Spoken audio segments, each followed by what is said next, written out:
ako.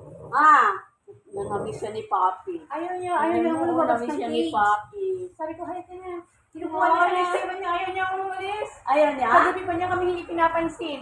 Talaga? Oo. Sabi ko, wala, baka magasakit. Kasi hindi niya kami pinapansin. Oh, Kasi sabi ko, uwi ka na. Para nag-react siya, para may sinasabi. Tapos yun, parang, kanina umaga sabi ko, ayaw niya lumabas. Usually kasi pag ganyan, nilabas. Ayaw niya, sabi ko doon ka muna kasi baka mawala ka lang, wala. Hanggang wala pa siyang feed. Nag-inom na ba siya ng vitamins niya pang 2 days? Kahapon galing kami sa Bethlehem Clinic, wala pa. Tapos kailangan niya kasi i-check. At kailangan siyang i-check. Oo, para magkakaroon Mahal, ka sabi ko lang ng muna ang 5,000